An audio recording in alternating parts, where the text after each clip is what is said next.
name is Kirsten, and today we're talking about Dall-E.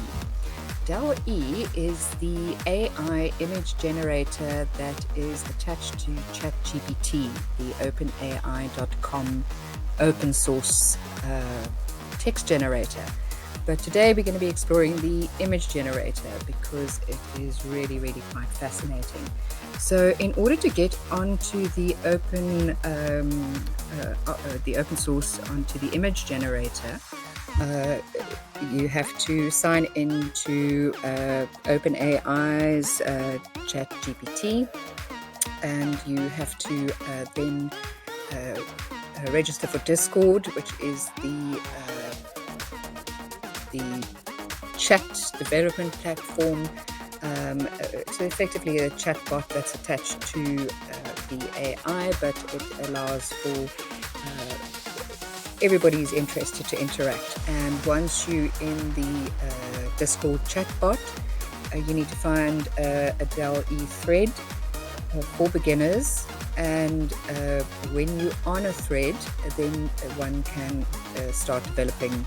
You click through to get onto the labs, and once you're in there, you can play to your heart's content.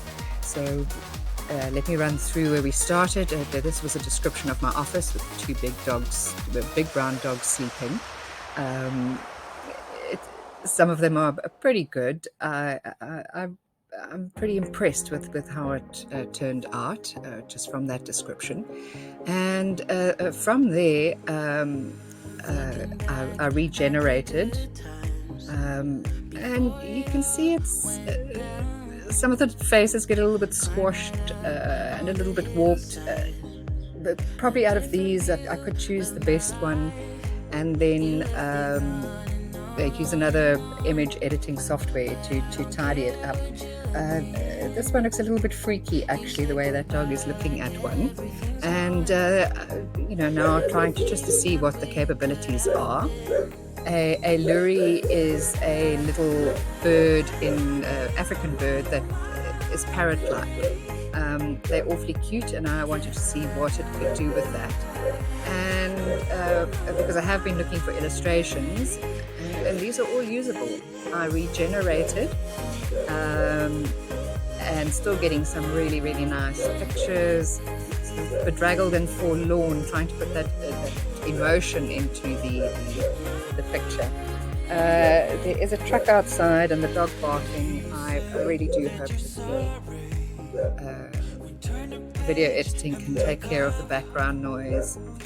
And then trying to see what the understanding of the AI is with abstract concepts like heaven.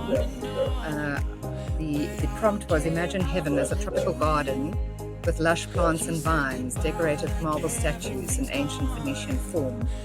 Now, there are some creepy things that come out here. If you have a look at this picture, it seems to be a gorgle or something coming out of the background, and this arm is it's not an arm, it's really odd. This is sort of embracing the abstract a little bit more. A very interesting depiction of Phoenician statues in heaven, and then that looks like an eye coming out of the background. So yes, that's a rather strange abstract concept. Then I tested it on cartoons. So this was the first. Imagine a cartoon of London with caricatures of its inhabitants in curious poses. I quite like this one, although it's got an extra arm, almost like an insect in there. And this is very cute. I mean, one can use that quite easily for illustrations in children's books, that kind of thing. Variations on this chap also yielded some interesting results. And then wireless rendering, fast mediums like crayon, embroidered canvas, the possibilities are just absolutely endless.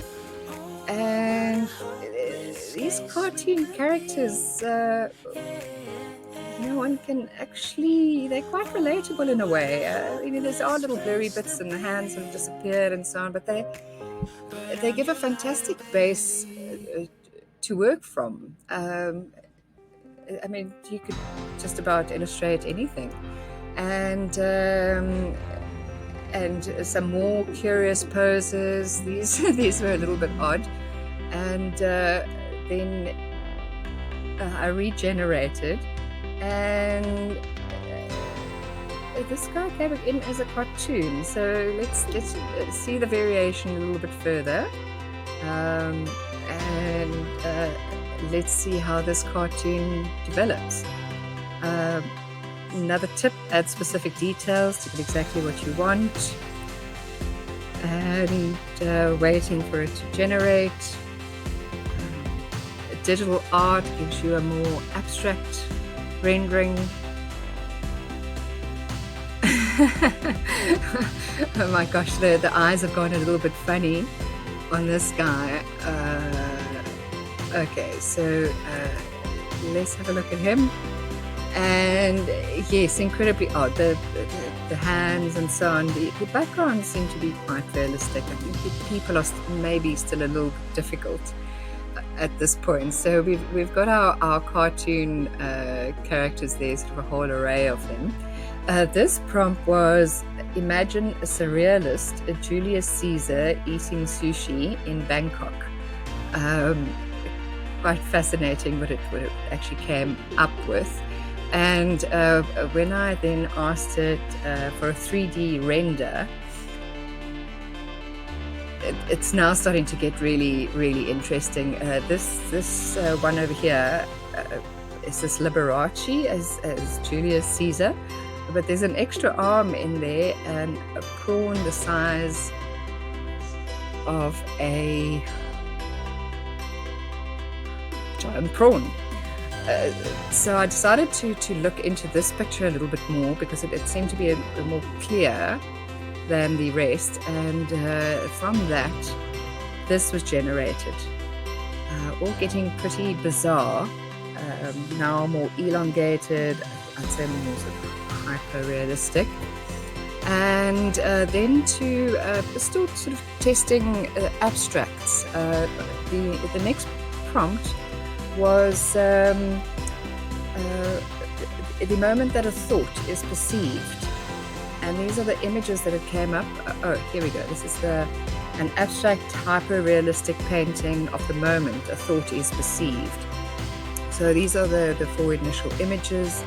And I quite like this one. And then I asked it to redevelop that. And I'd say it's pretty good. It really is pretty good. And we developed, re-rendered once again, and now coming up, that was the original, now coming up with some really interesting designs. You know, just from a idea generation perspective, this tool is incredible. And then back onto the little lurries, because I've got the idea for a children's book that I was struggling to illustrate. Problem solved, as easy as that.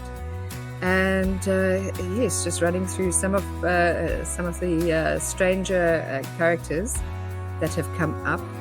I re-rendered the dogs, but now they're on the keyboard, which is a little bit, anti-productivity.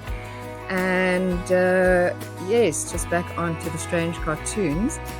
And there you have it. So if you've got any questions, drop me a comment, subscribe for more tips. Take care.